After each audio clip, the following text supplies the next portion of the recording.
बहुत कुछ चले गया, अब कुछ बचा ही नहीं। तब शिव महापुराण की कथा कहती है कि सब जगह से जब हार जाओ, थक जाओ, तब एक बार मेरे शंकर के मंदिर में थोड़ी देर जाकर जरूर बैठ जाओ। वो सुन लेगा, वो सुनेगा।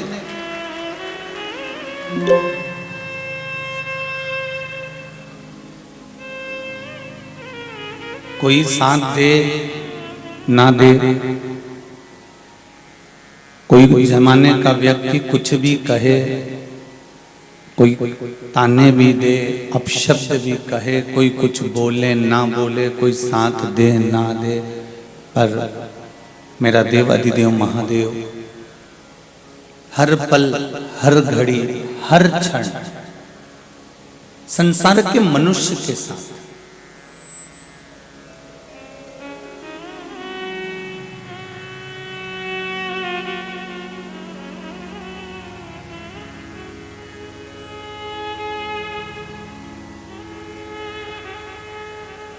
केवल एक दुनिया के लोग साथ छोड़ दें तो ये तो एक आपको लगता है कि धन ने साथ छोड़ दिया, संसार के लोगों ने साथ छोड़ दिया, रिश्तेदारों ने साथ छोड़ दिया, परिवार वालों ने साथ छोड़ दिया, कुटुंबियों ने साथ छोड़ दिया।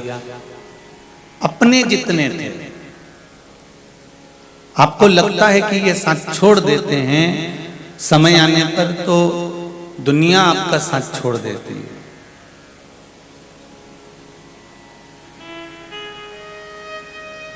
पर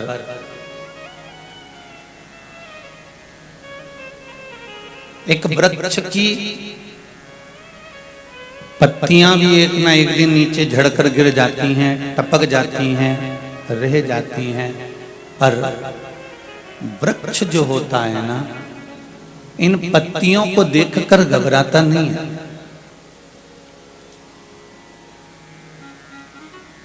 वृक्ष की पत्तियां भले गिर गई, वृक्ष की पत्तियां भले समाप्त हो गई, वृक्ष की पत्तियां भले जमीन पर गिर गई और वृक्ष पूरा पत्तियों का वीरान हो गया, अब उस पे कोई पत्ती नहीं है, वृक्ष पूरा सूना हो गया, वीरान हो गया। पर वो वृक्ष अंत तक भी हारता नहीं है और वीरान होने के बाद में, पत्तियां झड़ जाने के बाद में वो वृक्ष खड़ा की खड़ा रहता है, क्योंकि उसको मालूम है कि मैं जड़ से मजबूत हूं, अर्थात मेरे पास में अगर राम नाम, कृष्ण नाम, शिव नाम रूपी जड़ है तो फिर पत्तियां झड़ भी जाए तो कोई दिक्कत नहीं है, मैं फिर हरा हो जाऊंगा।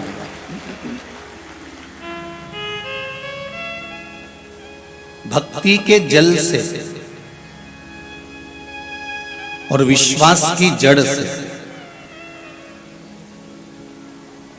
वृक्ष फिर हरा भरा हो जाता है।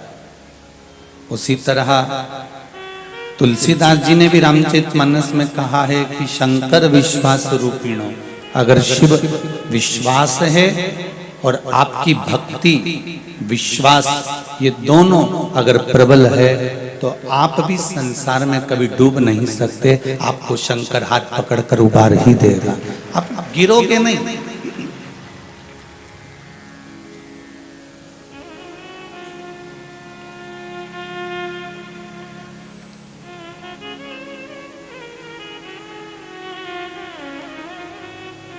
संसार धोखा दे देगा, परिवार धोखा दे देगा, धन और दौलत धोखा दे देगी, राजसी हमारी सत्ता धोखा दे देगी, हमारा वैभव हमको धोखा दे देगा। पर शिव महापुराण की कथा कहती है, जिस परमात्मा ने आपको जन्म दिया, जिस परमात्मा ने गर्भ के अंदर आपका पेट भरा, मरते दम तक वो परमात्मा कभी धोखा नहीं देता, वो आपको सहजता रहता है, आपको संभालता है।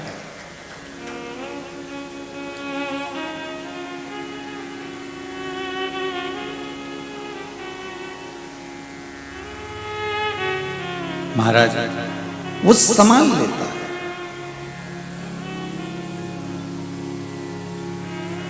और यदि उसने संभाल लिया तो फिर संसार के लोगों को संभालने की जरूरत नहीं पड़ती। अगर मेरा शिव, अगर मेरा ओघड़दानी, मेरा त्रिकालदर्शी, मेरा कैलाशी, मेरा अविनाशी, मेरा शिव आपको संभाले हुए है तो फिर क्या डरना।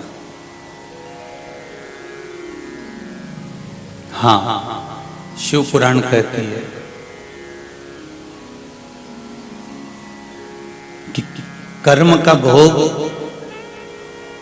एक बात आपको पहले भी कथा में कही, आज फिर कहते हैं, भगवान से नहीं डरना, मत डरो। माता पिता से नहीं डरना, शिव पुराण कहती है मत डरो। घर के बड़ों से नहीं डरना, मत डरो। परिवार वालों से नहीं डरना, मत डरो। धर्म और शास्त्रों से नहीं डरना, मत डरो। वेद और पुराण से नहीं डरना, मत डरो। गुरुओं से नहीं डरना, संतों से नहीं डरना, मत डरो। तुम किसी से मत डरो। शिव महापुराण की कथा कहती है, पर शिव पुराण कहती है कि तुम किसी से मत डरो और अपने कर्म से जरूर डरना, क्योंकि कर्म का भोग तो परमात्मा को भी भोगना पड़ता है।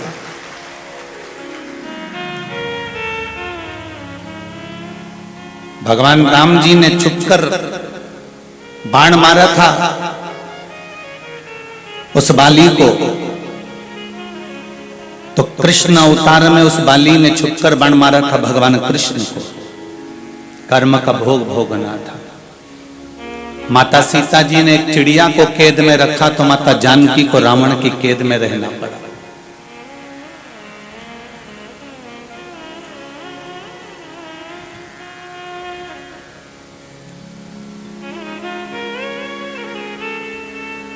कर्म का भोग भोगना है।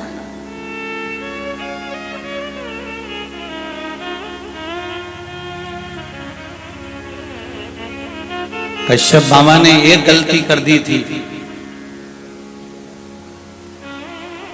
यज्ञ करा।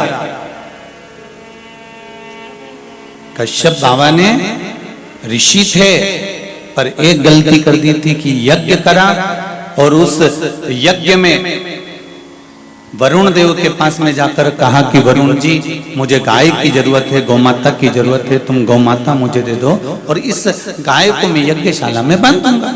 क्योंकि पहले नियम था कि जो यज्ञ होता था, अनुष्ठान होता था, घर का मुहूर्त होता था, विवाह होता था, या हमारे घर में कोई भी बड़ा आयोजन होता था, तो उसमें गौमाता का होना जरूरी होता था।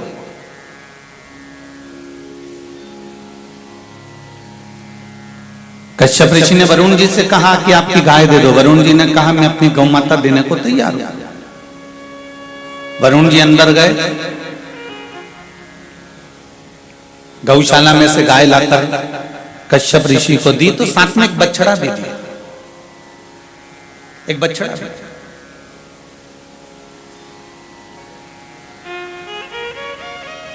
अब कश्यप ऋषि ने कहा कि हमको केवल गाय चाहिए, इस बछड़े से हमें कोई मतलब नहीं, इस बछड़े को हम लेकर नहीं जाएंगे। हिंदू सनातन धर्म की शास्त्र रीति कहती है कि जब गाय का दान दिया जाता है, गौमाता का दान दिया जाता है, तो गाय को अकेली नहीं दिया जाता। ये हमारा सनातन धर्म कहता है गौमाता का दान हमेशा बछड़े के साथ किया जाता है।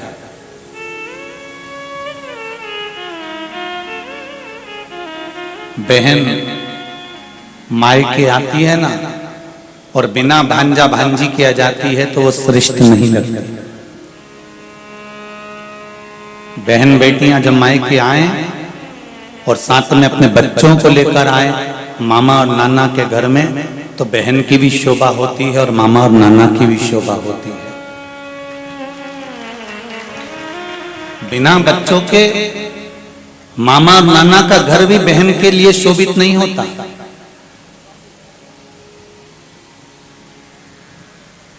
और कोई मामा नाना अगर तुमसे कह दे कि जीजी तेरी औलाद बहुत मस्ती करती है, इसको घर छोड़कर आया कर, तो बहनों से निवेदन है कि ऐसी जगह जाना भी नहीं जहां बछड़ों के लिए जगह ना हो।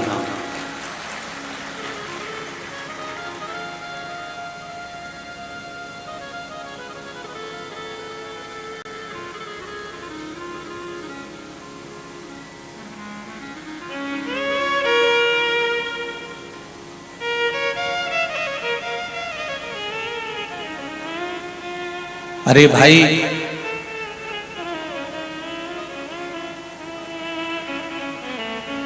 कश्यप ऋषि ने वरुण देवता से कहा कि आप मुझे केवल गाय दीजिए, और वरुण देवता कह रहे हैं कि मैं गाय अकेली नहीं दे सकता, मैं गाय दूंगा तो आपको ये बछड़ा लेकर जाना पड़ेगा। तो क्या मुझे बछड़ा चाहिए? मुझे तो गाय से मतलब है। अब कश्यप ऋषि गाय ले जाना चाहते हैं पर बछड़ा नहीं ले जाना चाहते। तो वरुण जी ने कहा कि मैं हाथ जोड़कर निवेदन करता हूं कि मैं ये गाय नहीं दे सकता, अगर बछड़ा नहीं लोगे तो मुझे गाय देने से मतलब क्या?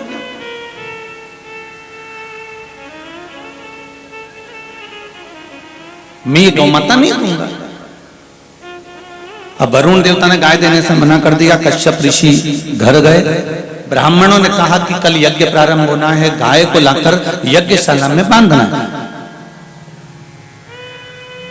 पहले जो यज्ञशाला बनती थी, इस यज्ञशाला में गौ माता को लाकर बांधा जाता था और गौ माता को चारा खिलाया जाता था।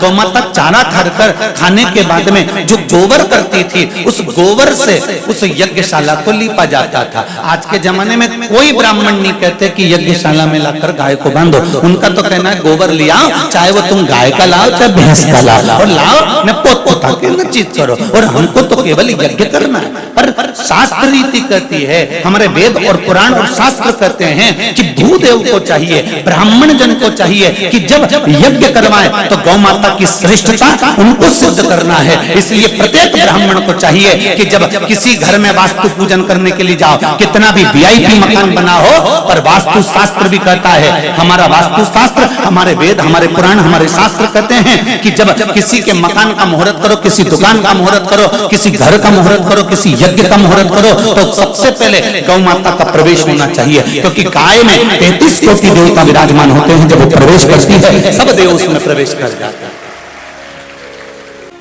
आज का जमाना जरा फैशन का हो गया, गुरुजी गाय को अंदर लाएंगे और वो गंदगी कर देगी, पूंछ अगर घुमा के फेंक दी ना तो दीवार पे छींटे पड़ जाएंगे। शिव महापुराण की कथा कहती है, नर कपड़न से डरत है, नरक पड़न से ना।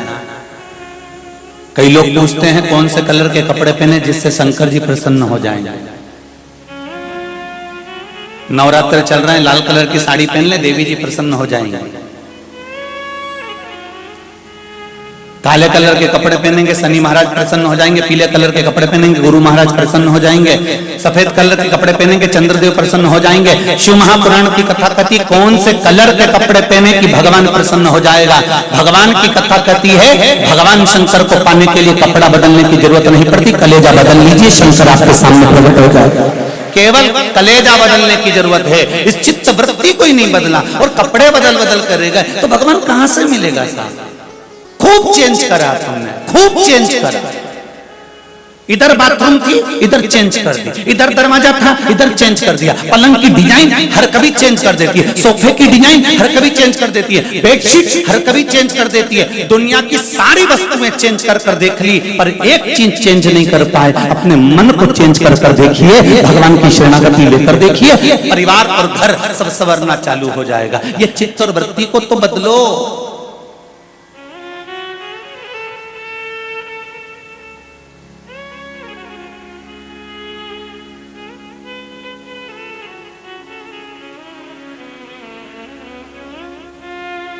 कश्यप ऋषि ने जैसे ब्राह्मणों से कहा तो ब्राह्मणों ने कहा गाय को बांधना जरूरी है, गोमाता को लेकर आओ यहाँ बांधो। ब्राह्मणों से कश्यप ऋषि ने कहा बिना गाय के क्या यज्ञ नहीं होगा। ब्राह्मणों ने कहा जहां गाय नहीं वहां ब्राह्मण नहीं,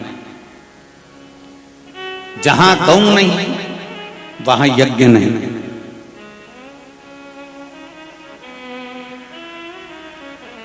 बड़े खुश हुआ करो रायसेन वाले, बड़े प्रसन्न हुआ करो जिस दिन तुम्हारे दरवाजे पर गौ माता आकर खड़ी होती है और तुम हाथों से एक रोटी उसको खिलाते हो, उससे बढ़कर दुनिया का कोई सौभाग्य नहीं होता। महाराज तुम्हारे दरवाजे पर गौ माता आकर खड़ी होती है और तुम उसको एक रोटी खिलाते हो, उससे बढ़कर कोई सौभाग्य नहीं होता। तुम्हारे दरवाजे पर गौ माता के लिए एक बाल्टी पानी भरकर रखते हो, गाय पानी पीती है, उससे बढ़कर कोई सौभाग्य नहीं हो सकता। तुम्हारे दरवाजे पर गौ माता अपनी श्वास छोड़कर जाती है, उससे बड़ा कोई यज्ञ नहीं हो सकता। तुम्हारे दरवाजे पर आकर गौ माता गौमूत्र कर कर जाती है, उससे बढ़कर कोई धन और दौलत नहीं हो सकती। तुम्हारे दरवाजे पर आकर गौ माता अगर गोबर कर कर जाती है, उससे बढ़कर कोई धन और संपदा नहीं हो सकती। जिसके दरवाजे पर गौ माता रोज आकर खड़ी होती है और दरवाजे पर आकर एक रोटी खाकर तुम्हारे दरवाजे से जाती है, उस घर को दुनिया का कोई व्यक्ति बर्बाद नहीं कर सकता, कोई उस पर उंगली नहीं उठा सकता। अब सेवा तो करो।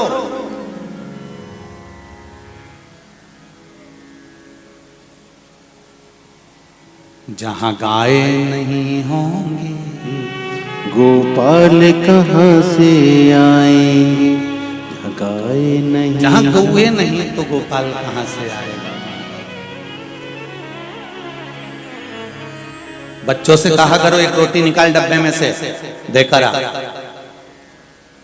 जा एक रोटी लेकर जाओ डब्बे में से देकर आ।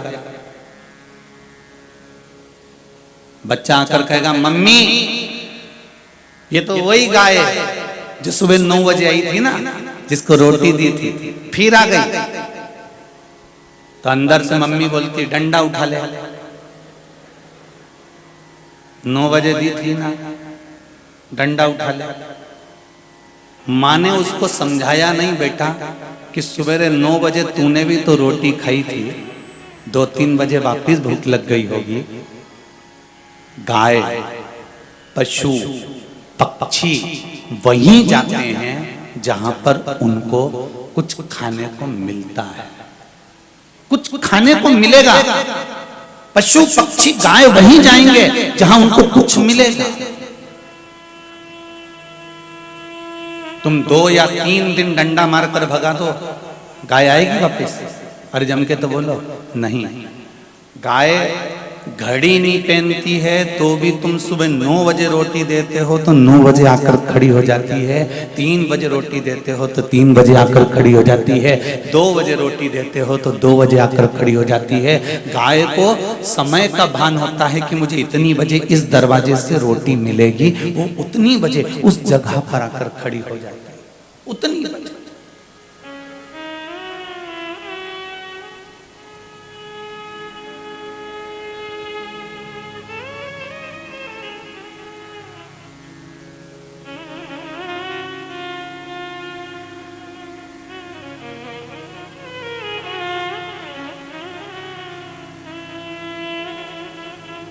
ढूंढो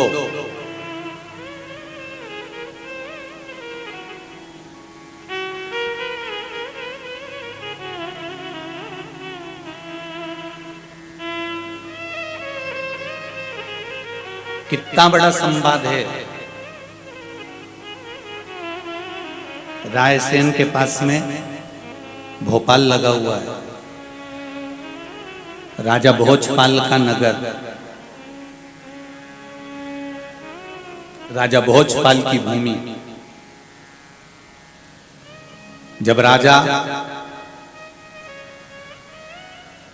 15 वर्ष की आयु में राजा भोजपाल ने अपनी सत्ता बना ली थी। शंकर भगवान के परम उपासक थे राजा भोजपाल।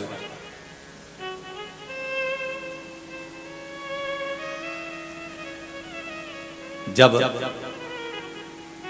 राजा भोजपाल 22 वर्ष की आयु में आए तब एक वन में गए तो बहुत सारे ब्राह्मणों को साथ में लेकर तीर्थ करने जा रहे थे।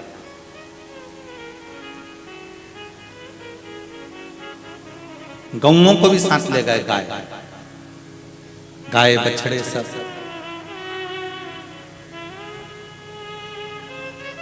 घने जंगल में पहुंचे तो सूचना मिली कि कोई आक्रमण करने वाला राजा आक्रमण करने वाला है मालवा पर।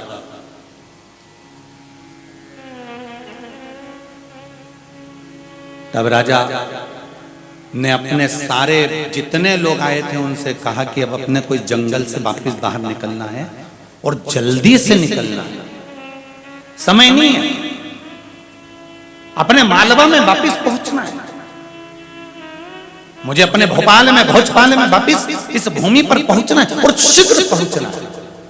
इतने विद्वान विद्वान ब्राह्मण आए हुए हैं, इतने सारे सैनिक हैं, इतने बड़े मंत्री संतरी कलंतरी सारे यहां पर आए हुए हैं,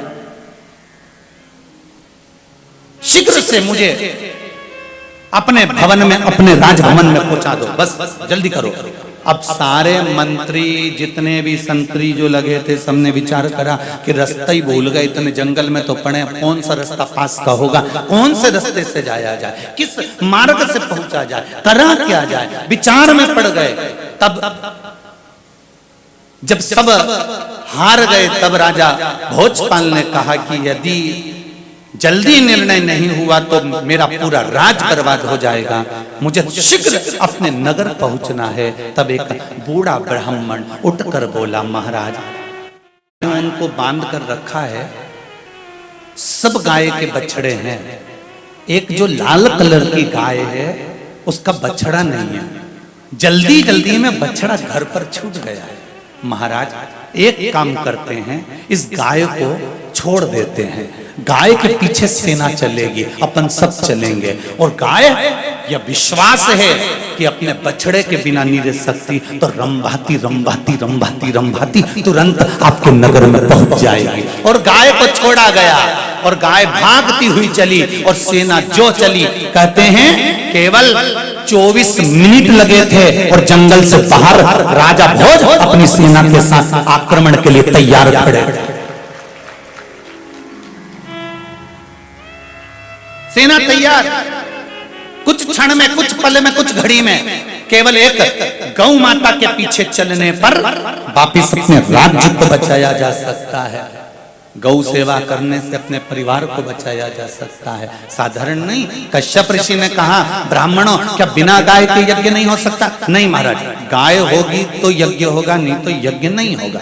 तो इतने में कश्यप ऋषि ने सोचा करा क्या जाए, कल यज्ञ प्रारंभ करना और गाय का होना जरूरी है। कश्यप ऋषि गए आधी रात को जाकर जहां पर वरुण देवता ने गौ माता को बांध कर रखा था वहीं से गाय को खोल कर लिया और गाय को खोल कर लाए और उन्होंने यज्ञ में बांध दिया। यज्ञ में बांधा, गाय के बछड़े रंभाने लगे आधी रात को। जैसे ही आधी रात को गाय के बछड़े रंभा रहे थे, वरुण देवता के नेत्र खुल गए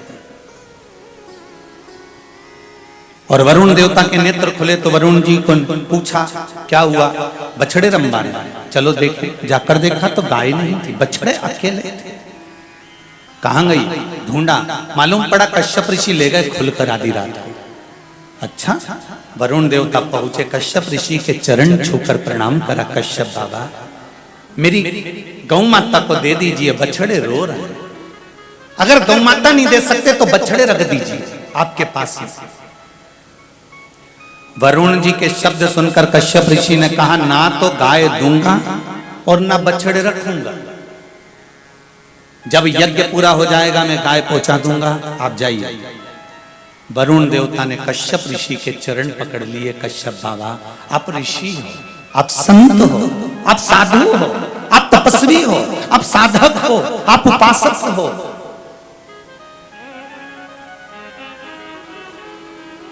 एक संत यदि अपनी मर्यादा भूलेगा, एक साधु एक गुरुजन अपनी मर्यादा भूलेगा तो राष्ट्र कहां जाएगा?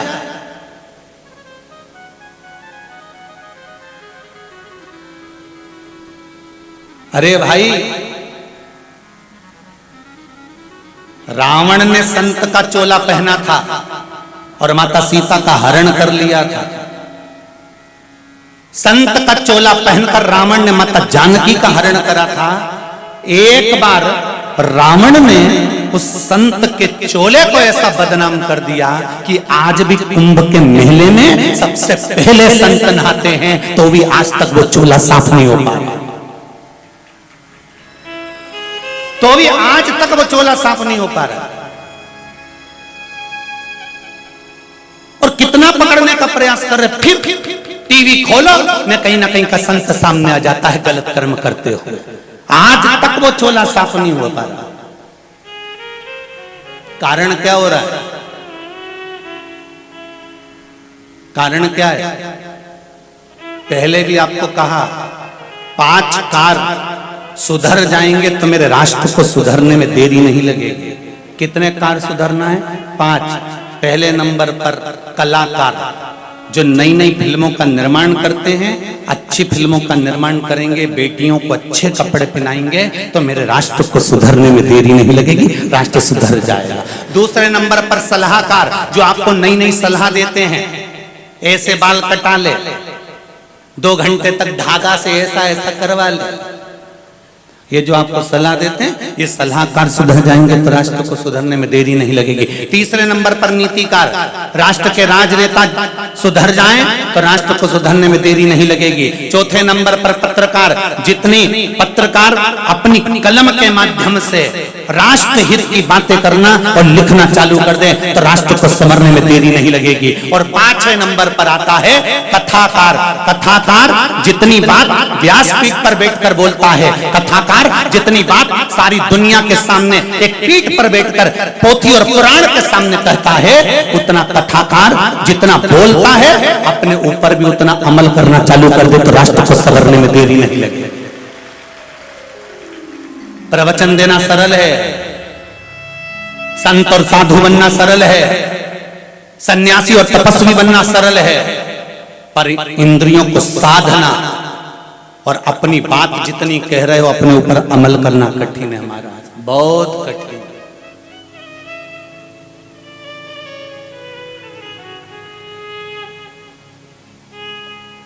संत के चूल्हे को बदनाम मत करो।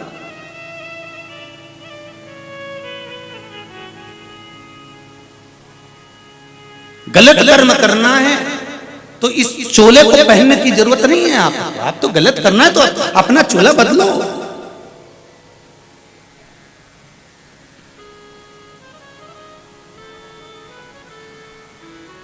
खूब समझाया वरुण जी ने, कश्यप बाबा आपसे निवेदन है, गाय रख लो या बछड़ा, साथ में रख लो या गाय दे दो। नहीं माने तब वरुण जी को क्रोध आ गया और वरुण जी ने क्रोध में आकर कह दिया, कश्यप ऋषि आप ऋषि संत अपनी जगह पर हो, मैं वरुण आज आपको श्राप देता हूं, जैसे मेरे बछड़े अपनी गाय के लिए रो रहे हैं, तुम अगला जन्म पृथ्वी पर वसुदेव बनकर पाओगे, और जैसे मेरे बछड़े अपनी मां के लिए रो रहे हैं, तुम वसुदेव बनकर अपनी औलाद के लिए रोओगे। तुम्हारी औलाद के लिए तुम्हें रोना पड़ेगा। जैसे आज मेरे बछड़े अपनी मां के लिए रो रहे हैं, वैसे तुम्हें भी अपने पुत्र के लिए रोना पड़ेगा। और वो कश्यप ऋषि को वसुदेव बनना पड़ा। और सोचो, भगवान कृष्ण के पिता थे वसुदेव जी, तो भी अपनी औलाद के लिए आंख में से आंसू भर भर के रोना पड़ा।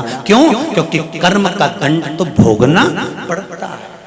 कुछ भी करो, मत डरो किसी से। फिर निवेदन करूंगा, माता पिता से नहीं डरना, मत डरो, वेद और पुराण से नहीं डरना, मत डरो, धर्म और शास्त्र से नहीं डरना, मत डरो, मंदिर और देवालय से नहीं डरना, मत डरो, घर के बुजुर्गों से नहीं डरना, मत डरो, समाज और जाति से नहीं डरना, मत डरो। पर इतना याद रखना कि अपने कर्म से जरूर डरना, क्योंकि कर्म का भोग तो परमात्मा को भी भोगना पड़ता है। फिर परमात्मा को भी भोगने के लिए, कर्म के लिए इस मृत्यु लोक में आना पड़ता है। तो हम क्या लगते हैं, अच्छा कर्म कर कर चल।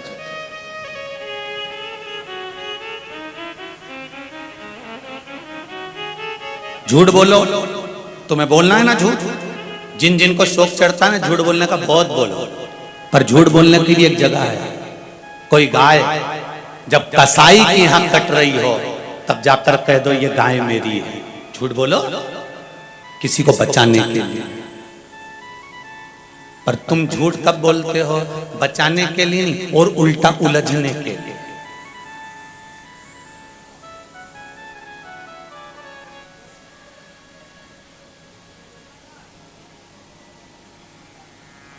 कहां गई थी?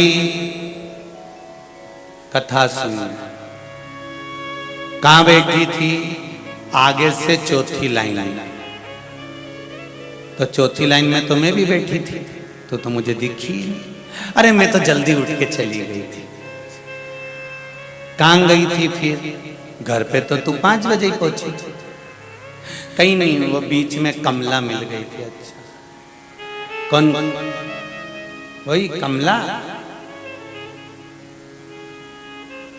जो ऐसा बक्कल लगाती है, हाँ वही।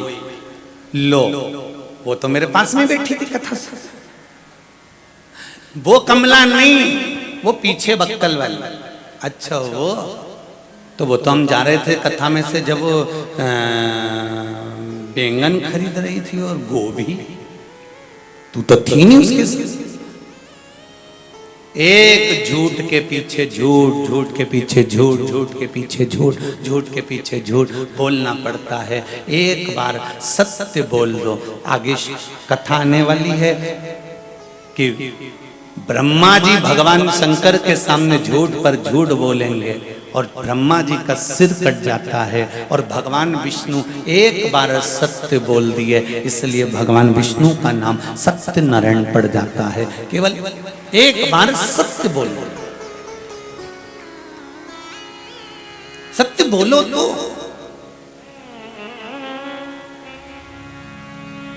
एक लड़का बैलगाड़ी में बहुत सारा सामान भर के जा रहा था। उसके पास में बैलगाड़ी में ढेर सारा सामान, बैलगाड़ी चलते चलते लुढ़क गई, पूरी बैलगाड़ी का सामान नीचे गिर गया। एक बड़ के पेड़ के नीचे एक लड़का भोजन कर रहा था।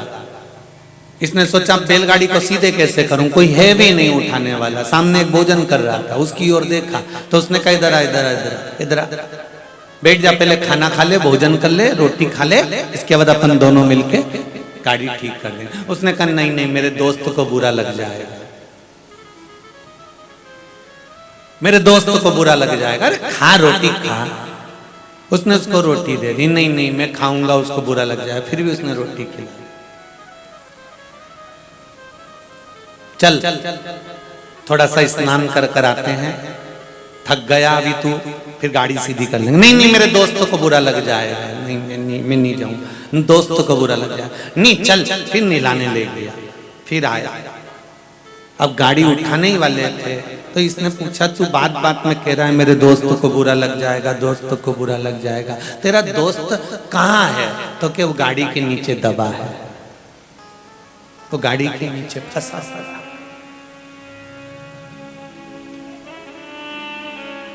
उसने कहा अरे वो बावरे, ये बोलना चाहिए ना कि गाड़ी के नीचे कोई दबा पड़ा हुआ है, तू तो कह रहा बुरा लग जाएगा, बुरा लग जाएगा, बुरा लग जाएगा, उतने में उसके प्राण निकल जाए तो।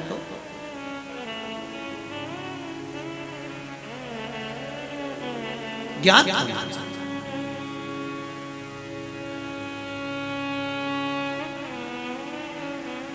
महाराज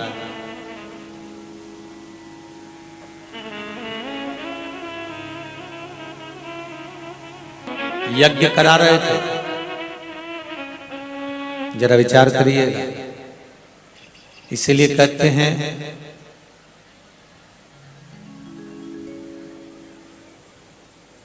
अच्छा कर्म करो, बहुत अच्छे से करो। पर शिव महापुराण की कथा कहती है कि अच्छा कर्म करो, खूब अच्छे से करो, पर किसी का दिल दुखाकर बिल्कुल मत करो। किसी का हृदय दुखाकर कभी कोई कर्म नहीं करना। अच्छा करना है आपको, करो।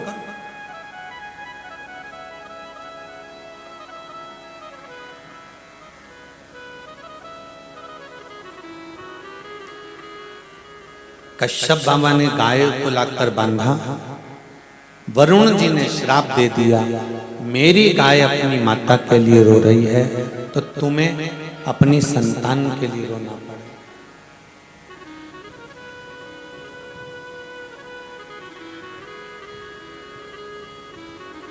जैसा कर्म करोगे वैसा फल भोगना पड़ेगा। अच्छा करो, अच्छा मिलेगा। ब्रह्मा जी ने अग्नि के खंभ से भगवान विष्णु और ब्रह्मा ने मिलकर शिवलिंग प्रकट कर लिया, और उस शिवलिंग की साक्षी देने के लिए ब्रह्मा जी गाय को लेकर आए, केतकी के पुष्प को लेकर आए।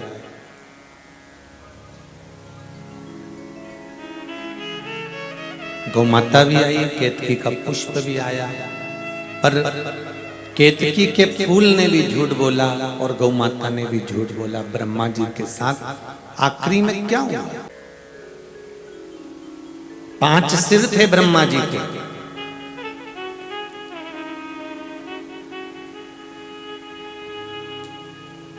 और 5 सिर में से ब्रह्मा जी का एक सिर भगवान शिव ने काल भैरव को प्रकट कर कर कटवा दिया। बहुत सुंदर बातें अपने जीवन में उतारिएगा। सारे मंदिरों में जाकर झूठ बोलोगे चल जाएगा,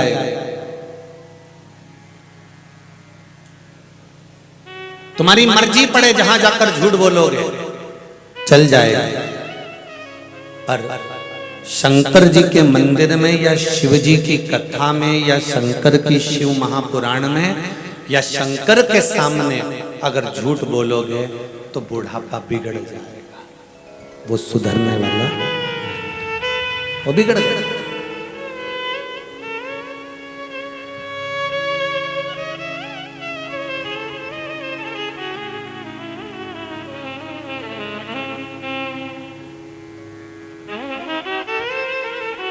मोबाइल चलाना है, खूब चला। दिन भर तुम्हारे पास में मोबाइल रहता है, दिन भर तुम उसको चला सकते हो। पर एक निवेदन है कि शिव मंदिर में, शंकर के अनुमोदन में, शिव स्मरण में जितनी देर तक आप शंकर के मंदिर में बैठे हो, जितनी देर तक आप भगवान शंकर की भक्ति कर रहे हो, भजन कर रहे हो, कीर्तन कर रहे हो, नाम जाप कर रहे हो, उस समय पर आपके मुख से मोबाइल पर भी झूठ ना निकले, इसका प्रयास करो।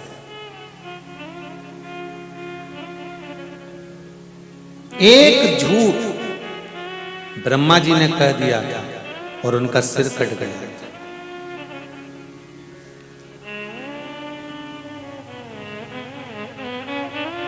और एक झूठ वो मंथरा ने कह दिया था कैकेयी को कि ये सब गलत हो रहा है, तू दासी बन जाएगी। राम राजा बन गए तो कौशल्या राजमाता बन जाएगी और तेरा जीवन बेकार।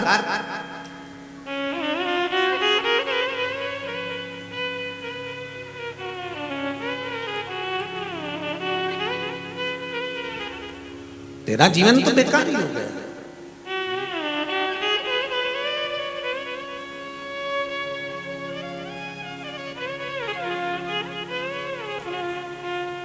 झूठ बोलने से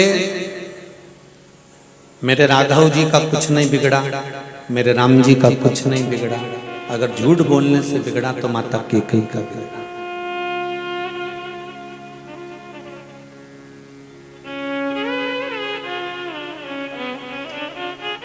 इसीलिए वो कहते हैं ना,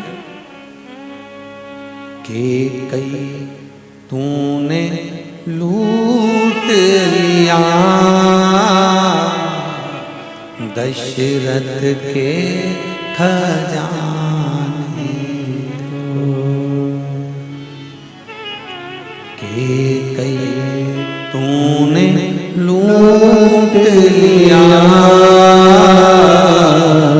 दशरथ के खजाने को। तू तरस जाएगी रानी, तू तरस जाएगी रानी, मांग अपनी सजाने को। कैकेयी तूने लूट लिया दशरथ के खजाने को। हाथ तरसेंगे तेरे चूड़ी को, भाल तरसेगा बिंदिया लगाने को, तू तरस जाएगी रानी, मांग अपनी सजाने को। एक झूठ मंथरा ने केकई से कहा और केकई का पूरा जीवन बर्बाद कर लिया। एक झूठ ब्रह्मा जी ने भगवान शंकर के सामने कहा और ब्रह्मा जी ने अपना मस्तक कटा लिया। एक झूठ माता गौ माता ने कहा तो मुख अपूज्य बना लिया। एक झूठ केतकी के फूल ने कहा तो सारे देवताओं पर केतकी का फूल चढ़ता है, पर शंकर भगवान पर नहीं। भूल से भी अगर केतकी का फूल शिव जी पे चढ़ जाता है तो 1000 गौ हत्या के बराबर दोष लग जाता है। बताओ, एक झूठ के कारण केतकी तक को नकार दिया।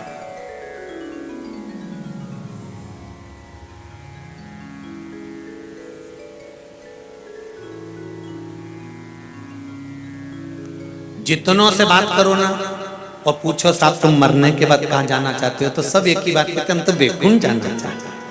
अब इनसे पूछो तुमने अच्छा काम कौन सा करा रे? जिससे मिलो ना और पूछो कहां जाना चाहते हो, बताओ मरने के बाद कहां जाना चाहते हो, तो वैकुंठ जाना चाहते हैं। तो इनसे पूछो तुमने अच्छा काम कौन सा करा, वो तो बताओ कौन सा अच्छा काम करा।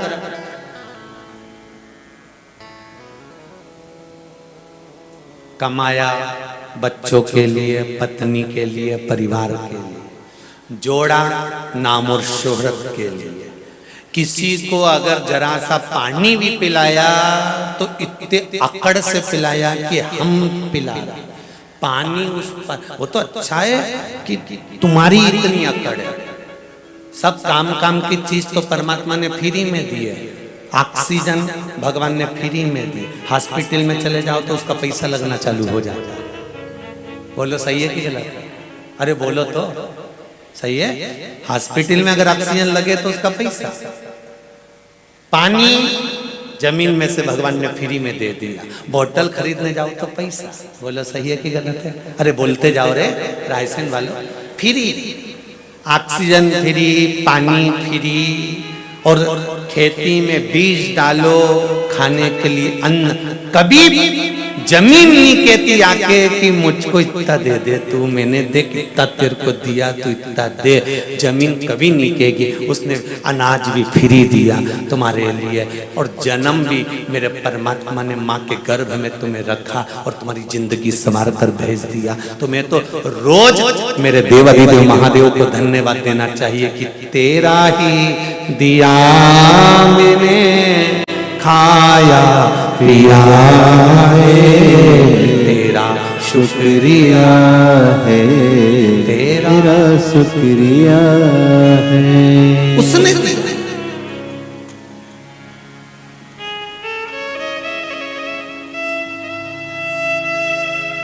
उसकी कृपा से मिला।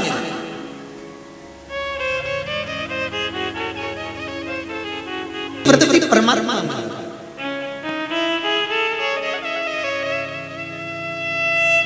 ब्रह्मा जी का सिर कट गया और कटा हुआ सिर भगवान विष्णु के सामने ब्रह्मा जी के हाथ भगवान शिव के हाथ से आकर चिपक गया। वो कटा हुआ सिर ब्रह्मा जी।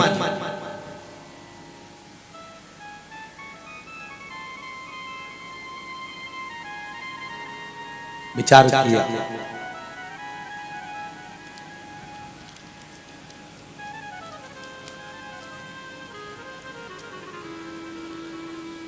कि इस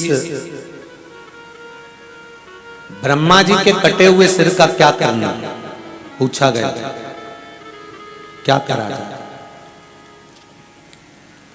कहा यदि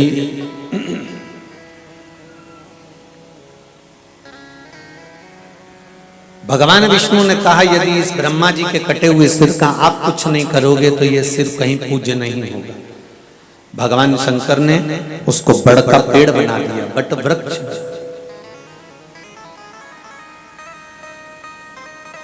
ये बड़ का जो पेड़ होता है, बट वृक्ष जो होता है, ये ब्रह्मा जी के सिर से बना हुआ, मस्तक से।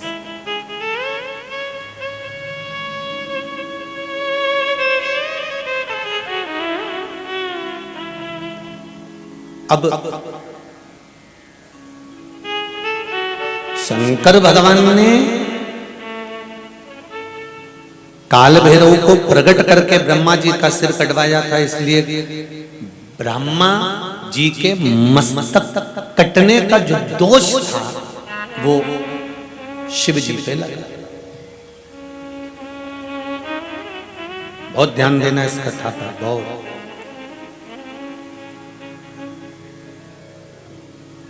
कहीं झगड़ा हो रहा है, तुम पास में खड़े हो और खड़े होकर तुमने कह दिया वो डंडा उठा ले और दे मार, उठा डंडा और दे मार। जिन दो व्यक्ति का झगड़ा हो रहा है, जिसको आपने कहा कि डंडा उठाकर दे मार, और वो व्यक्ति अगर कुछ हो गया, उसको लग गई, घात हो गई, तो शिव महापुराण की कथा कहती है जिसने डंडा उठाकर मारा उसका दोष नहीं है, दोष किसका है? जिसने कहा कि डंडा उठा और दे मार, जो बल दे रहा है। काल भैरव पर ब्रह्मा जी के सिर कटने का दोष नहीं लगा, काल भैरव पर ब्रह्मा जी के सिर कटने का दोष नहीं मरा गया। ब्रह्मा जी के अगर सिर कटने का दोष किसी को लगा है तो देवाधिदेव महादेव को लगा है, क्योंकि शंकर भगवान ने काल भैरव को प्रकट करा और कहा काट दे सिर इस ब्रह्मा।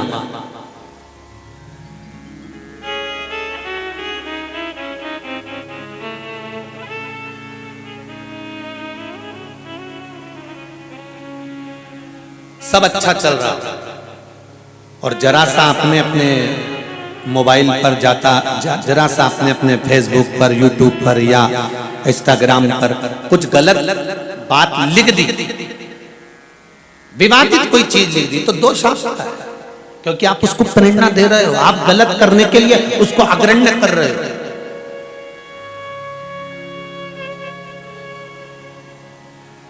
इसलिए शिव महापुराण की कथा कहती है बन सके अच्छा करने का प्रयास करो, बन सके श्रेष्ठ करने का प्रयास करो। दो व्यक्ति में झगड़ा हो रहा है, आप खड़े हुए हो, देख रहे हो, तो उनको अलग करने का प्रयास करिए। कितनी सुंदर बात है। हमारे गांव के लोग बहुत चतुर होते हैं। गांव के लोग देखते हैं जब दो बैल लड़ते हैं ना, तो वो उसको पूंछड़ी पकड़ नहीं पाते, डंडे से भगा नहीं पाते, और डंडा मारेंगे तो अच्छा नहीं लगेगा, तो अंदर जाते हैं, बाल्टी भर के पानी लाते हैं, और गांव के लोग उस दो बैल पर, जो दो बैल होते हैं, दो नंदी होते हैं, उन पर बाल्टी से पानी डाल देते हैं। जैसे बाल्टी से पानी डाला और वो दोनों भग गए। अब वो आगे जाके लड़े तो लड़े, पर अपने सामने तो बाल्टी में पानी भर के डाल दिया। उसी तरह अगर दो व्यक्ति झगड़ा कर रहे हैं, विवादित बात कर रहे हैं, दो तरह के व्यक्ति गलत बात कर रहे हैं, तो आपका काम है कि भक्ति का थोड़ा सा जल, प्रेम का थोड़ा सा जल, श्रद्धा का थोड़ा सा जल, स्नेह का थोड़ा सा जल, विश्वास का थोड़ा सा जल, अच्छी वाणी का थोड़ा सा जल आप उसको डाल दीजिए। डालते से वो क्रोध की अग्नि समाप्त हो जाएगी और स्नेह प्रबल हो जाएगा। पर हम उल्टे हैं, कथा कह रही है महाराज, शिव तत्व कह रहा है, भगवान शंकर की कथा कर रहा है, भगवान शिव का स्मरण कर रहा है। यहाँ टैंकर भले पानी का है, पर उसमें घृत भरा हुआ है महाराज, घृत भरा। तो शिव पुराण कहती है, भगवान शंकर का चरित्र कहता है, शंभु शरणे पड़ी मांगो घड़ी रे घड़ी, दुख काटो दया करी दर्शन आपो। मंत्र सब बोलेंगे एक साथ। आपको पहले भी कहा, शिव महापुराण में जब मंत्र आता है तो उस मंत्र का स्मरण करके अपने दिल की बात शिव जी से कहना रहती है, बाबा उसको स्वीकार करता है। आज तीज का दिन बड़े आनंद के साथ ईश्वर जी और गोरा जी के शिव महापुराण कथा का लाभ लेते हुए श्री शिवाय नमस्तुभ्यं, श्री शिवाय नमस्तुभ्यं, श्री शिवाय नमस्तुभ्यं, श्री शिवाय नमस्तुभ्यं, श्री शिवाय नमस्तुभ्यं। भगवान शिव की कथा करें। हाथ में शंकर भगवान के ब्रह्मा जी का शीश लगा, मतलब ब्रह्मा हत्या का दोष शिव कर लगा।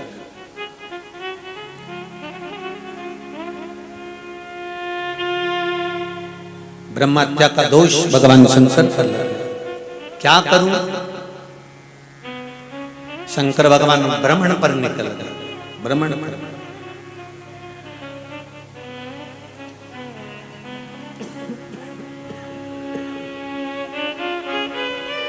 शिव जी ब्रह्मण पर निकले।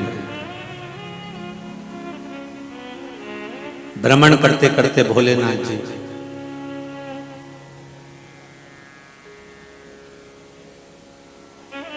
पहुंचे।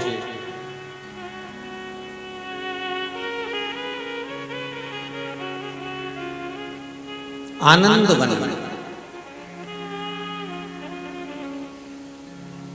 आनंद वन किसको कहा है? आपको पहले भी कथा में कहा, काशी अभिमुक्त नगरी, काशी आनंद वन है। काशी माधवपुरी है।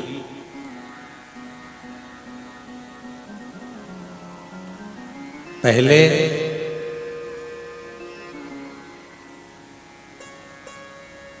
ऋग्वेद में काशी का जो वर्णन मिलता है ऋग्वेद के अंतर्गत, तो उसमें वर्णन मिलता है कि जो काशी है ये काशी भगवान विष्णु का निज घर था।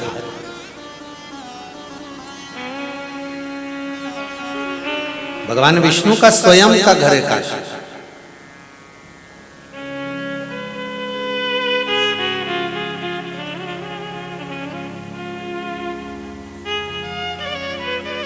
ये भगवान विष्णु यहाँ निवास किया करते थे। लक्ष्मी जी के साथ में सदा भ्रमण किया करते थे इस काशी में। शंकर भगवान का निज घर बद्रिकाश्रम है और भगवान विष्णु का निज घर काशी है।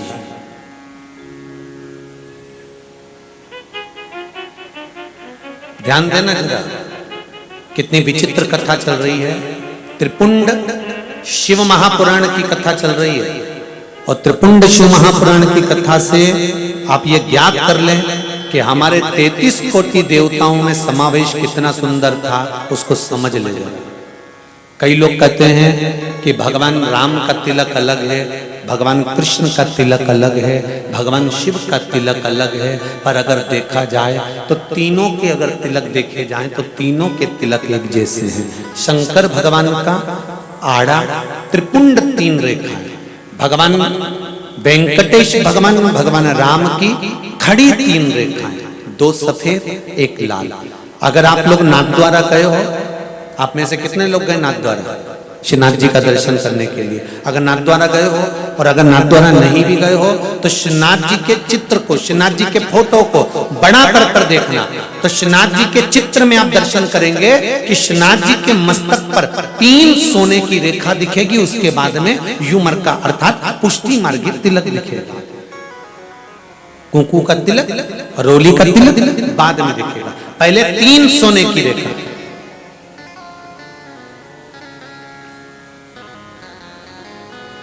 कोई कहे कि भगवान विष्णु त्रिपुंड नहीं लगाते, कोई कहे कि भगवान कृष्ण त्रिपुंड नहीं लगाते, तो आप अच्छे से दर्शन करेंगे तो आपको दर्शन होगा कि भगवान नारायण भी त्रिपुंड धारण करते हैं, तो भगवान मेरे कृष्ण मेरे राम भी त्रिपुंड धारण करते हैं, तो मेरे शंकर भी त्रिपुंड धारण करते हैं, ब्रह्मदेव भी त्रिपुंड धारण करते हैं, तो इंद्र भी त्रिपुंड धारण करते हैं, भगवान सूर्य नारायण भी त्रिपुंड धारण करते हैं। ऐसा कोई देव नहीं जिन्होंने त्रिपुंड को धारण ना करा।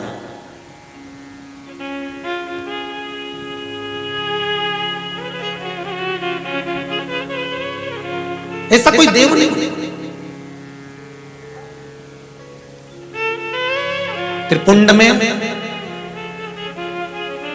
3 नाड़ियों को साधने की प्रबलता होती है। पहली इड़ा, दूसरी पिंगला, तीसरी सुषुम्ना। ये 3 नाड़ियां त्रिपुंड लगाते समय केंद्रित कर ली जाती है। बहुत ध्यान देना जरा कथा की।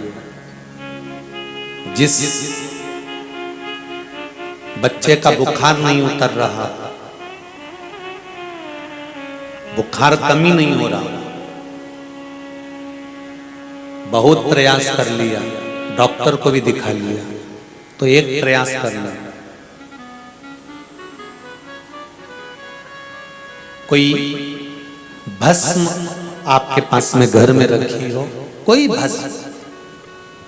भस्म का भी हमने पहले कथा में वर्णन किया है कि कोई यज्ञ यदि आपके यहाँ होता है और विशाल कोई यज्ञ होता है और उस यज्ञ में जो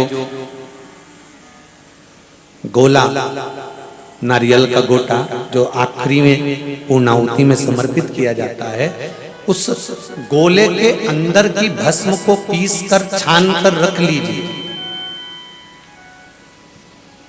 वो बड़ी प्रबल भस्म होती है। दूसरा, अगर वो भस्म ना मिले तो बेल का जो फल होता है, बेलपत्री के वृक्ष में जो बेल का फल होता है, उस बेल के फल को सुखा लीजिए। सुखाने के बाद उसको जला लीजिए, जलाकर उसको पीस लीजिए, पीस कर उसकी भस्म तैयार करके रख लीजिए। वो भी नहीं हो तो अलोनी गोबरी, कंडा, गाय जब पोटा करे उस पोटे को हाथ से थापा ना गया, गाय ने पोटा करा, सूख गया, उस पोटे को उठाकर जलाकर जो भस्म तैयार करी जाती है उसको अलोनी भस्म कहते हैं।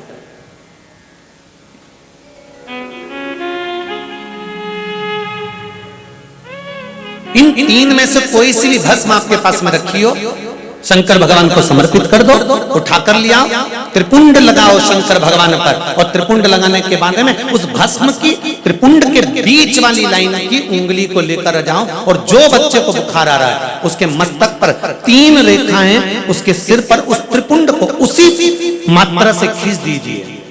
5 से 10 मिनट के बाद एक गीले कपड़े से उस बच्चे के शरीर को पोंछ दीजिए, साफ गीले कपड़े से। 20 मिनट 15 मिनट के अंदर बुखार समाप्त हो जाएगा, बुखार उतर जाएगा। भस्म का प्रयोग।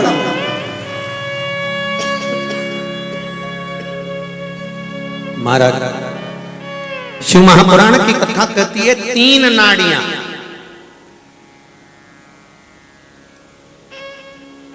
और उसमें इड़ा, पिंगला, सुषुम्ना, ये 3 जो नाड़ियां हैं, ये हमारे शरीर के जितने ताप हैं, तकलीफ है, रोग है, बीमारी है, इसको खींचने का काम करते हैं। केवल भस्म। अभी अपन कथा में सुनेंगे आज कि शंकर भगवान ने सबसे पहले भस्म का त्रिपुंड कब लगाया।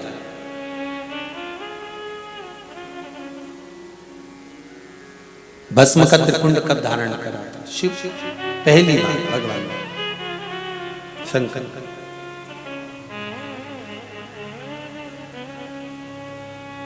तो बद्रीनाथ भगवान शंकर का घर है और काशी भगवान विष्णु का घर है, भगवान विष्णु का निज निवास है। वहां पर भगवान विष्णु नित्य प्रति भ्रमण करते रहते हैं और बद्रीनाथ में भगवान शंकर भ्रमण करते रहते हैं। पहले आपको कथा सुनाई है कि एक बार लक्ष्मी जी प्रसन्न होकर चली गई थी और घूमते घूमते माता लक्ष्मी एक बार बद्रिकाश्रम में पहुंच गई थी। उनको बद्रिकाश्रम बहुत अच्छा लगा था, तो उन्होंने बद्रिकाश्रम जब अच्छा लगा तो भगवान विष्णु से निवेदन करा कि ये बद्रिकाश्रम मुझे चाहिए। तब भगवान विष्णु बच्चे का रूप धारण कर कर बद्रिकाश्रम में अलकनंदा नदी के तट पर रो रहे थे। पार्वती जी उनको गोदी में उठाकर लेकर आ गई थी और माता पार्वती जी ने भगवान शंकर से कहा था, प्रभु ये बालक बड़ा सुंदर है, इस बालक को मैं अपने पास पुत्र बनाकर रखना चाहती हूँ। भगवान ने मना करा, इस बालक को वापिस छोड़कर आ जाओ। पार्वती जी को बार बार मना करा था कि इस बालक को मत लेकर आओ। पार्वती जी नहीं मानी, मैं तो लेकर आऊंगी। और पार्वती जी भगवान को गोदी में उठाकर ले।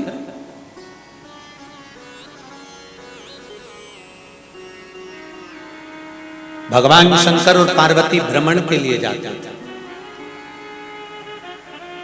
आज इस बालक को कैसे लेकर जाएं? तो बालक को अंदर छोड़ दिया, दरवाजे लगाकर घूमने चल दिए। वापिस लौट कर आए तो अंदर से दरवाजा बंद था। खोलने का प्रयास किया गया पर दरवाजा नहीं खुला। पूछा क्या बात है? पार्वती जी कहती हैं अंदर कोई है जिसने दरवाजा बंद कर लिया, खोल नहीं रहा। जब दरवाजा खोला तो भगवान विष्णु और लक्ष्मी अंदर थे। नारायण और लक्ष्मी ने माता पार्वती और भगवान देवाधिदेव महादेव से कहा कि ये घर हम रखना चाहते हैं, ये बद्रिकाश्रम हम रखना चाहते हैं। पार्वती जी की आंख में आंसू भर गए। पार्वती जी रोती हुई बोली, अपन कहाँ जाएंगे, अपन कहाँ जाएंगे? शिव जी बोलते हैं कोई बात नहीं पार्वती, अगर भगवान विष्णु और लक्ष्मी जी का मन यहाँ रहने का है तो ये यहाँ रहे, अपन केदारनाथ में चलकर रहेंगे। जरा देवताओं का प्रेम देखिएगा, देवताओं की वात्सल्यता देखिए, देवताओं की करुणा देखिए कि कितना वात्सल्य, कितनी करुणा, कितना प्रेम भरा है देवताओं में। जरा वो समझिएगा। तुम अपनी एक पानी की बोतल किसी को नहीं दो, घर पर जाना।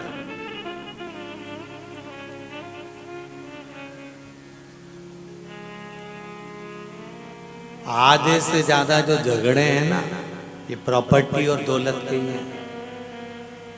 वो महाभारत के समय से चले आ रहे हैं, अभी तक नहीं सुलझे, अभी तक। अब आपसे एक बात पूछें, पांडवों के मरने के बाद राजपाट किसको मिला था? परीक्षित। परीक्षित के बाद किसको मिला? बोलते जाओ जरा जल्दी जल्दी। फिर उसके बाद में जन्मेजय के बाद, फिर उसके बाद में जन्मेजय के बाद फिर किसको मिला? फिर जन्मेजय के छोरा छोरी को, फिर उनके छोरा छोरी को, फिर उनके छोरा छोरी को, फिर उनके छोरा छोरी को, फिर उनके छोरा छोरी को, फिर उनके छोरा छोरी को। अब अभी किसको मालूम कि वो राजपाट किसके पास है?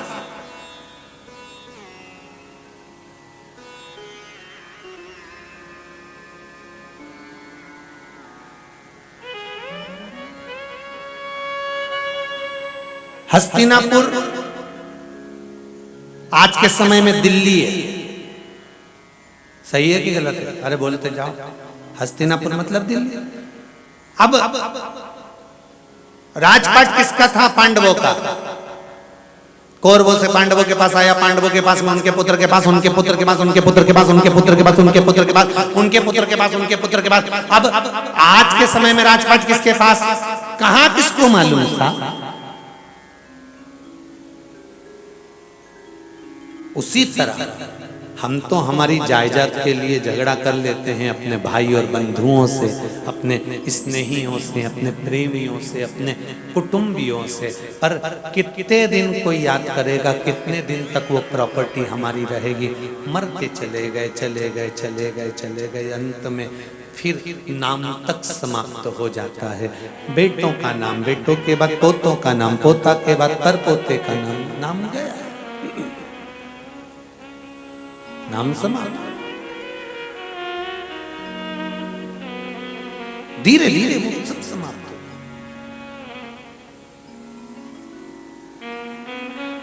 इसीलिए कहते हैं कर सेवा तो लगन लगाकर, मन में सच्चा भाव जगाकर, हीर की आंखें खोलो रे अब वल्लभ के खोलो। चित्तवृत्ति रमा। भगवान शंकर ने अपना घर भगवान विष्णु को दे दिया और भगवान शिव जब भ्रमण के लिए निकले तो माधवपुरी पहुंच गए।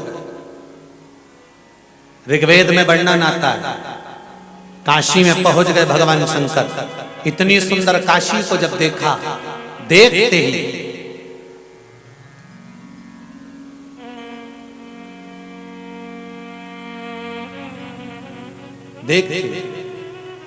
कपाल मोचन पर जब भगवान शंकर पहुंचे तो भगवान शंकर के ऊपर जो ब्रह्मा जी की हत्या का दोष लगा हुआ था वो काशी में कपाल मोचन पर जाकर छूट गए।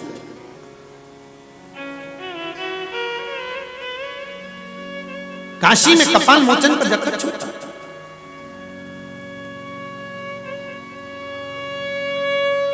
कोई अगर धन लेकर चले गया, पैसा लेकर चले गया, व्यापारी कोई पैसा ले गया और तुमने बहुत प्रयास किया, नहीं मिला, अंत में एक प्रयास तो कर सकते हो कि मूंग के दाने शिव जी को समर्पित कर कर, नंदी के पास रखकर बेलपत्री को तो समर्पित कर सकते हो। फिर पैसा आना, लौट कर आना, ये शिव जी के हाथ में एक पत्र है।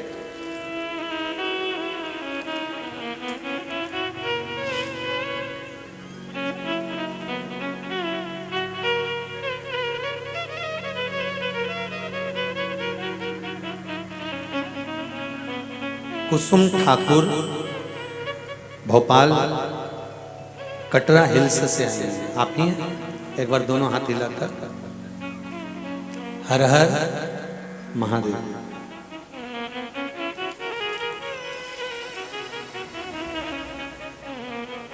आपने पत्र में लिखा है कुसुम दीदी,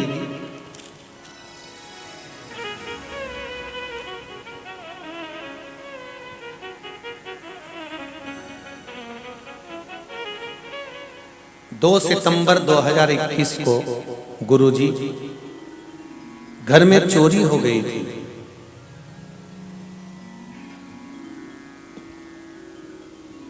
चौदह तोला सोना चोरी हो गया। गुरुदेव, जब 14 तोला सोना चोरी हो गया तब मैं अक्टूबर में कुबेरेश्वर धाम गई।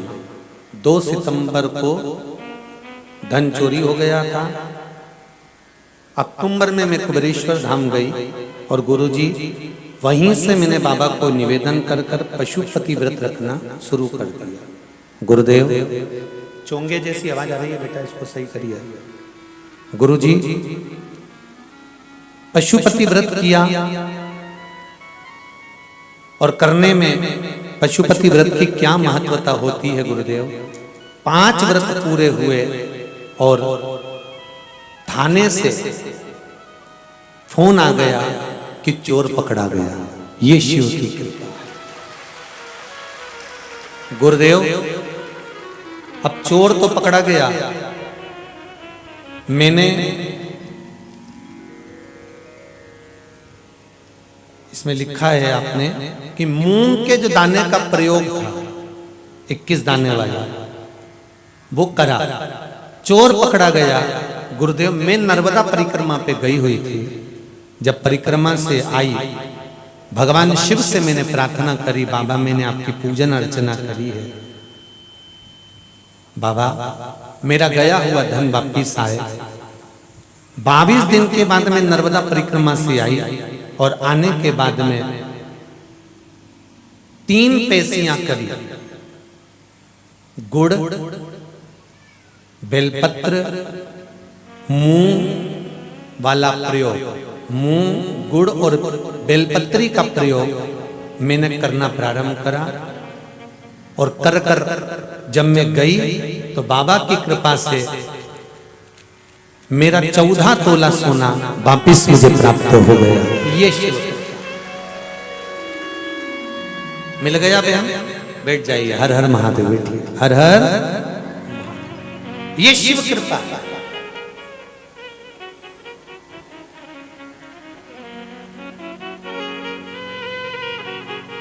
और जब तक शंकर की कृपा नहीं होती, जब तक शिव की दया नहीं होती, तब तक कोई कार्य जीवन में सुखता का प्राप्त नहीं हो सकता भाई।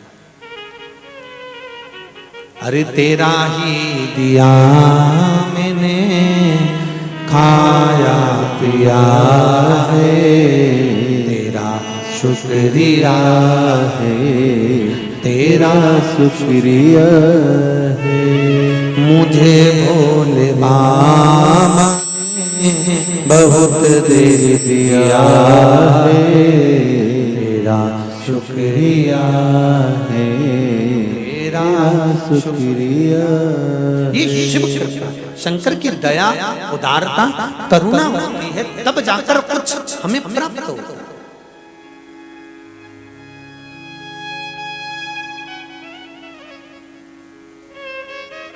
शिव महापुराण की कथा कहती है, अगर कोई पैसा खाकर चले भी गया ना, नहीं घबराना, शंकर का अनुमोदन।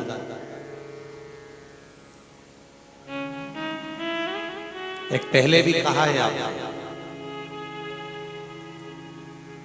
कर्जे में ज्यादा लदालुम हो गए, वो भी पत्र है, देखिए।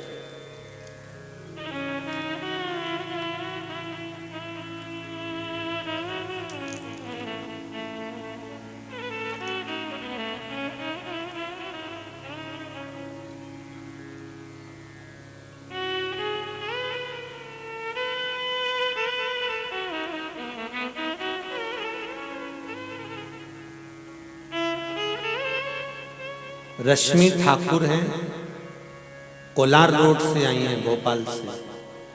आप ही हैं? इसमें वर्णन किया है दीदी आपने।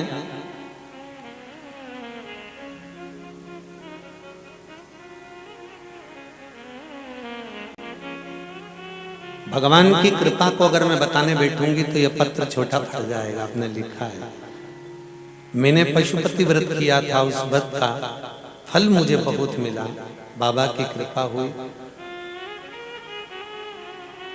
8 लाख का कर्जा था, इसमें लिखा है बहन आपने। बाबा की कृपा से आपने जो उपाय बताए थे, उन उपाय को टीवी पर सुनकर मैंने करना प्रारंभ करा। गुरुदेव, मेरा 8 लाख रुपए का कर्जा भी चूक गया और हम लोग अब स्वस्थ और आनंद में बाबा की कृपा से बहुत खुश होकर जिंदगी जी रहे हैं। बैठिए बहन। हर हर महादेव। ये शिव कितना भी कर्जा, कोई धन लेकर भाग भी गया तो भी करो। बट वृक्ष के नीचे दही के शिवलिंग का निर्माण करो और दही के शिवलिंग का निर्माण कर कर उसका पूजन करो, उसकी आराधना करो और बाद में उस शिवलिंग की पूजन आराधना कर कर उससे विनती कर कर उस पे काली तिल समर्पित कर कर जिस व्यक्ति से पैसे वापस बुलवाना है या कर्जा चुकाना है, काली तिल शिव को समर्पित कर कर उस दही के शिवलिंग पर फिर पूजन करने के बाद उस शिवलिंग को विसर्जन करो। बाबा से 5 सोमवार तो करो, छठे सोमवार से पैसा तो बाबा ला कर देना चालू कर देगा। वो कहीं पर भी गया, कोई कितना भी खाकर भग गया, शिव आराधना कर, पर आराधना में छल, दिखावा, ढोंग और प्रपंच नहीं होना चाहिए। मेरे शंकर को ये सब अच्छे नहीं लगते। मेरे शिव को निर्मल मन सो मोहि पावा, मोहि छल छिद्र कपट ना भावा। शंकर को निर्मलता का भाव, उनको ज्यादा दिखावा नहीं। माधोपुरी में मेरे शंकर भगवान भ्रमण कर, माधोपुरी में मेरे शिव घूम देखा,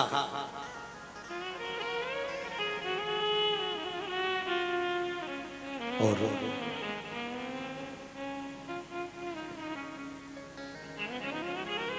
भगवान नारायण को मालूम पड़ा कि देवाधिदेव महादेव आए। भगवान विष्णु लक्ष्मी जी के साथ दौड़कर भगवान शंकर से मिलने के लिए गए। काशी, ऋग्वेद कहता है काशी भगवान शंकर की स्थली, बाद में पहले भगवान विष्णु की स्थली। भगवान दौड़कर, नारायण लक्ष्मी ने आकर देखा, आज शिव शंकर उगड़दानी मेरे शंभु यहां है। शिव महापुराण की कथा कहती है, जब कोई संसार का मनुष्य एक लोटा जल लेकर भगवान शंकर के मंदिर में जाता है, जब संसार का मनुष्य, घर का बच्चा हो, बूढ़ा हो, बुजुर्ग हो, माताएं हैं, पुरुष हो, बेटा हो, बेटी हो, जो भी घर का व्यक्ति एक लोटा पानी अगर शंकर जी के मंदिर में ले जाकर शिव को समर्पित करता है, तो समझ लेना ये आधे से ज्यादा मेरा भोलानाथ, मेरा शंकर उसके हृदय में नारायण का विराजमान कर देता है, लक्ष्मी विराजमान कर देता है, उसकी संपदा से, आनंद सुख से उसकी झोली को भर ही देता है।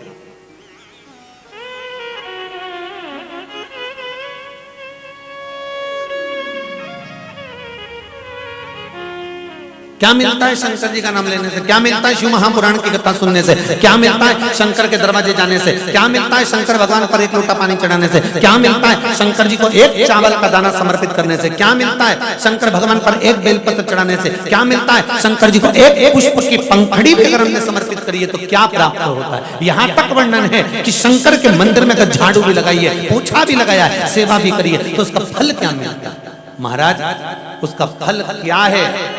तो स्कंद पुराण का काशी खंड अगर मौका मिले, गीता प्रेस गोरखपुर की स्कंद पुराण खरीद कर लाना और उसको पढ़ना। स्कंद पुराण का काशी खंड उठाकर देखिए, उसमें वर्णन मिलता है कि शंकर के दरवाजे पर मात्र आधी रात के समय पर एक चोर चोरी करने गया था, उसके शरीर पर कपड़ा था, उसने उस कपड़े को उतार कर त्रिशूल में लपेट कर दिए से आग लगाकर चोरी का सामान ढूंढ रहा था। इतने में शंकर भगवान प्रसन्न हो गए और होते से कहा, अरे भाई तूने आज शिवरात्रि के दिन मेरे मंदिर में दीप लगाया है, मैं तुझे कुबेर का भंडार भरता हूं और तेरे को कुबेर बना देता हूं।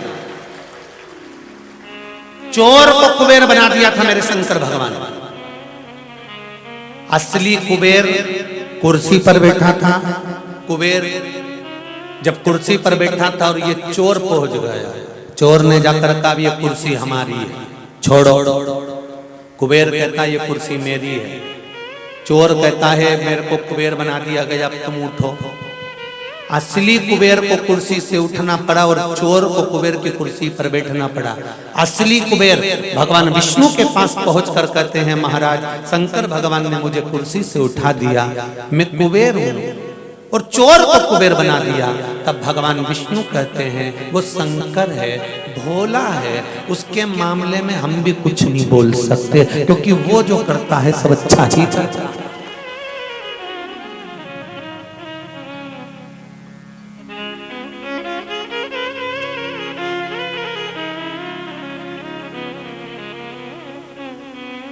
अब चोर को कुबेर बना दिया। कुबेर के खजाने में से कोई चोरी होगी? अरे जम के तो बोलो, दम के तो बोलो, नहीं। महाराज लाल चंदन के अंदर देसी कपूर थोड़ा सा उसमें डालकर कुछ मात्रा इत्र की उसमें डालकर बेलपत्री के वृक्ष के नीचे जड़ पर त्रिपुंड लगा देने पर उसी चंदन की कटोरी को लेकर आकर शंकर भगवान पर त्रिपुंड लगा देने पर, अगर यदि आप लोगों ने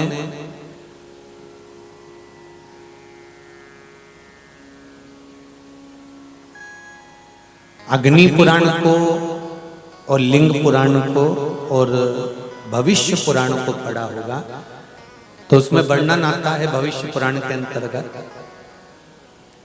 कि भगवान को लगा हुआ चंदन ही हमें मस्तक पर लगाना चाहिए। भगवान को लगाया गया कुंकू ही हमें मस्तक पर लगाना चाहिए। अलग से डब्बी में से कुंकू लेकर नहीं, पहले भगवान को जो समर्पित हो गया हो, भगवान को जो कुंकू चढ़ गया हो, सिंदूर चढ़ गया हो, चंदन चढ़ गया हो, उसको लेकर ही हमें अपने मस्तक पर लगाना चाहिए। अलग से लगाना नहीं। पहले भगवान को चढ़ा हुआ एक डब्बी में रख लो, अगर थोड़ा सा भी चढ़ा है तो उसको ले जाकर अपनी डब्बी में मिला दो, जिससे वो प्रसाद हो जाए और उसका फल हमको अधिक प्राप्त होगा। लाल चंदन, थोड़ा सा इत्र, कपूर देसी मिला हुआ, बेलपत्री की जड़ में त्रिपुंड, उसी चंदन को लाकर शंकर भगवान को त्रिपुंड, और शंकर भगवान को त्रिपुंड लगाने के बाद अशोक सुंदरी का जो स्थान होता है,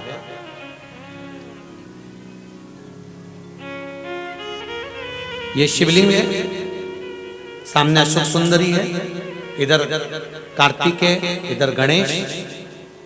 कार्तिकेय से लेकर गणेश जी महाराज तक त्रिपुंड उसी चंदन को, जो चंदन कटोरी में, पहला चंदन का त्रिपुंड बेलपत्री का वृक्ष, दूसरा शिवलिंग, तीसरा त्रिपुंड स्कंददेव कार्तिकेय जी के स्थान से लेकर गणेश जी के स्थान तक अशोक सुंदरी को होकर लगाया जाए, और उसी त्रिपुंड की उंगलियों को, जो लीवर किडनी जिसकी डैमेज हो रही हो, डायलिसिस चल रहा हो, तकलीफें चल रही हो, भोजन नहीं पच रहा हो, उदर में पेट से जुड़ा हुआ जो तकलीफ हो, उस व्यक्ति को मस्तिष्क पर, वक्षस्थल पर और उदर के दोनों भाग पर और नाभि कोश से थोड़ी ऊपर पर त्रिपुंड का भाग लगाना चालू कर देना चाहिए। धीरे धीरे 20 से 22 दिन लगेंगे और आपको बाबा चाहेगा तो आराम लगना प्रारंभ हो जाएगा। ये शिव कृपा।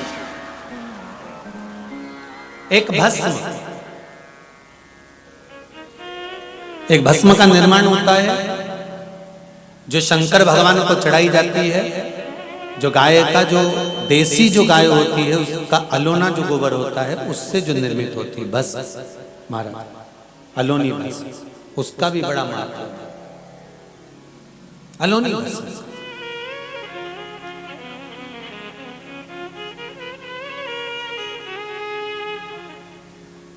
इस अलोनी भस्म का जो त्रिपुंड है, एक बात और ध्यान दीजिएगा महाराज, जैसे एक पत्र आया है,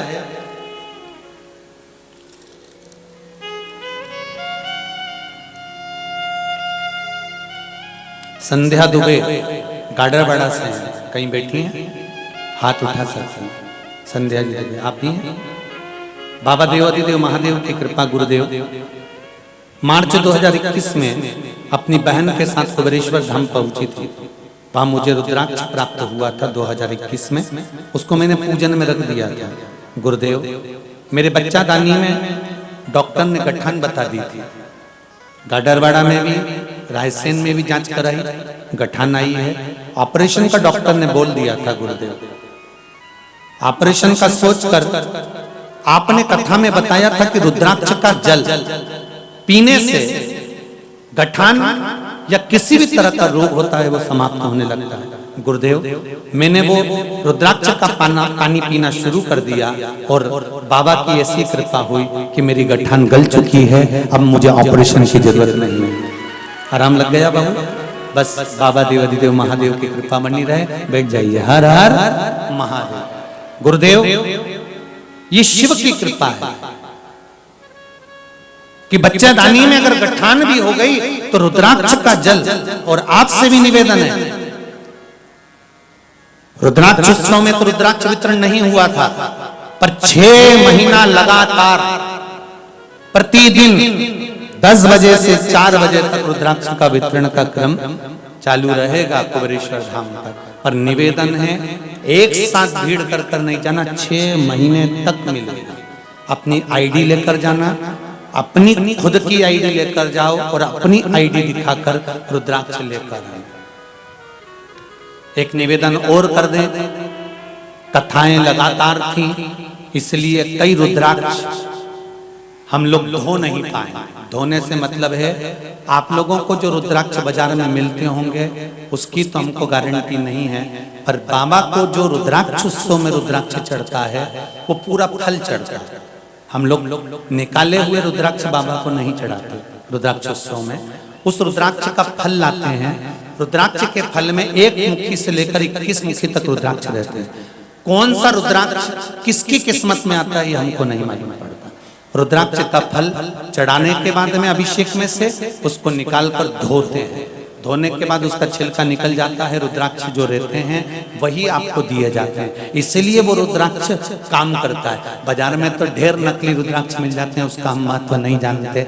सीहोर में कुबेरेश्वर धाम से 1 रुपए का भी रुद्राक्ष बेचा नहीं जाता, निःशुल्क है। जब आपका मन करे जब निकल कर जाओ उस रुद्राक्ष को लेकर जाना। उसको जब बीमारी पड़े तब उसको पानी में गला लेना, पीना चालू करना, डॉक्टर से चेकअप करवाते रहना। बाबा चाहेगा तो ठीक होते जाओगे। शिव कृपा। कई लोगों को अगर रुद्राक्ष धुला हुआ नहीं मिले, उसमें छिलका लगा रहे, तो ये मत सोचना कि कैसा रुद्राक्ष दे दिया, उसको घर जाकर धो लेना। पर बाबा का नाम लेकर और फिर निवेदन है भीड़ ना करते हुए आराम आराम से 6 महीने तक मिलेगा। अभी 1 महीने किसी को नहीं आना। आप आराम आराम से आओ, धीरे धीरे आओ, अपना आईडी लेकर आओ और आईडी दिखाओ, थंब लगाओ, लेकर अपना रुद्राक्ष को जाओ। ना मोबाइल पर आईडी देखी जाएगी, ना फोटो कॉपी देखी जाएगी। खुद की आईडी दिखाओगे, खुद का रुद्राक्ष लेकर जाओगे। ये शिव कृपा। भगवान शंकर का अनुमोदन करो।